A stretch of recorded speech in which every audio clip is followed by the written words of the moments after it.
Imagine it's 1997. You've been waiting 45 minutes for a single photo to load. Your progress bar is at 98%. You're holding your breath. Then, the phone rings in the hallway. Just like that, your entire digital world vanishes because someone called to ask about dinner. Today, we get frustrated if a 4K video takes 2 seconds to buffer. We're living in a world where high-speed data is literally falling from the sky via thousands of satellites. But we didn't just wake up in this reality. We're actually living through the most aggressive technological pivot in human history. And the truth is, the magic of the internet we use today is built on a foundation of copper wires, broken dreams, and a massive gamble that almost didn't pay off. We take the internet for granted. It's like air now. It's just there. But for those of us who remember the early days, it wasn't air. It was a chore. It was a fragile, noisy, expensive luxury. To understand today's internet, we have to go back to the beginning, the dial-up era. In the early 90s, the internet wasn't a place you lived in. It was a destination you visited very briefly. You had to physically plug a cord into the wall. You couldn't use the phone and the internet at the same time. If someone picked up the receiver to make a call, your download was instantly dead. The speed was painfully slow. We measured it in kilobits. To put that in perspective, a single modern short video today could have taken days to download back then. You didn't browse the web the way we do now. You searched carefully and patiently, often waiting minutes for a single page to appear. But despite the frustration, there was a feeling in those early days that's hard to describe now. It felt like the world was getting smaller. For the first time, someone could talk to another person across the planet from a bedroom computer. It was slow and clunky, but it was the first real crack in the wall of human isolation. Then came the late 1990s and early 2000s. This was the beginning of the broadband revolution. Businesses realized that if the internet was going to become a serious platform, people couldn't keep waiting for dial-up connections every time they wanted to go online. New technologies began replacing the traditional dial-up system. DSL and cable internet allowed people to stay connected continuously. For the first time, the internet became always on. You no longer had to connect manually. You simply opened your browser and the internet was already there. This shift completely changed how people interacted with the digital world. We stopped being occasional visitors and started becoming permanent residents. This era introduced video streaming, early social media platforms,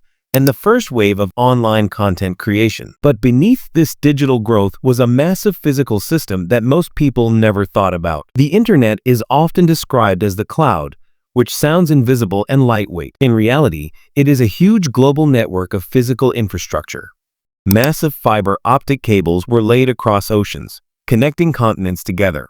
These cables carry the overwhelming majority of the world's internet traffic. They run along the seabed for thousands of miles. If one of these cables is damaged by an anchor, a natural disaster, or even marine life, entire regions can lose connectivity. Our modern digital civilization depends heavily on this hidden network beneath the oceans. As the 2010s arrived, another transformation was already underway. The smartphone changed everything. Suddenly, people no longer expected the internet to exist only at a desk. They expected it everywhere, in their pockets, on public transportation, in parks, and while traveling. This demand drove the development of mobile networks like 3G, 4G, and eventually 5G.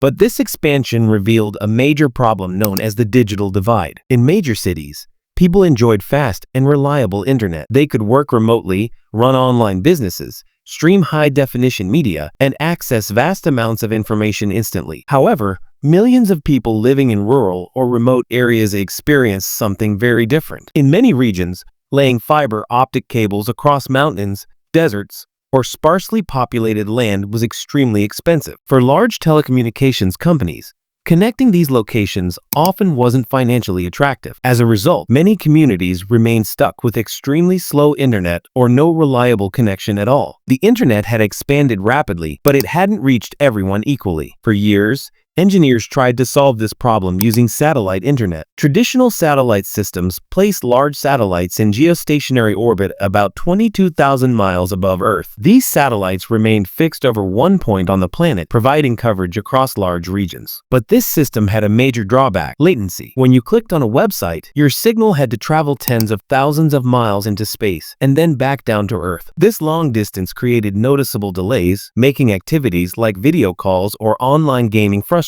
For decades, This limitation prevented satellite internet from competing with ground-based networks. Then a new approach emerged. Instead of placing a few large satellites extremely far away, companies began launching thousands of smaller satellites into low Earth orbit. These satellites operate only a few hundred miles above the planet. At this lower altitude, signals travel much shorter distances, dramatically reducing latency. The challenge, however, is that these satellites move quickly across the sky. As one satellite moves out of range, the connection must be handed off seamlessly to the next satellite in orbit. Managing thousands of moving satellites while maintaining continuous global coverage is one of the most complex engineering challenges ever attempted. Despite the difficulty, the results have been remarkable. People living in extremely remote regions, places where building traditional internet infrastructure would be nearly impossible, are now gaining access to high-speed internet. Remote communities, rural homes, and isolated research stations can suddenly connect to the global digital world. This shift represents something much bigger than faster downloads. It represents a fundamental expansion of opportunity. When internet access becomes available everywhere, physical geography becomes less limiting. Education, communication, business, and information can reach places that were previously disconnected from the global network. Over the past few decades, the internet has evolved from a slow dial-up connection in a corner of the house to a global layer of connectivity surrounding the entire planet. Looking ahead, the next stage of this evolution is already developing. Future satellite networks are beginning to use laser links, allowing satellites to communicate directly with each other using beams of light in space. In some cases, data can travel faster through the vacuum of space than it can through fiber optic cables on Earth. The vision for the future is a world where dead zones disappear completely. Whether someone is in the middle of a desert, on a mountain, or crossing an ocean, reliable internet access may soon be available everywhere. When we step back and look at the journey from dial-up modems to global satellite networks, the transformation is extraordinary.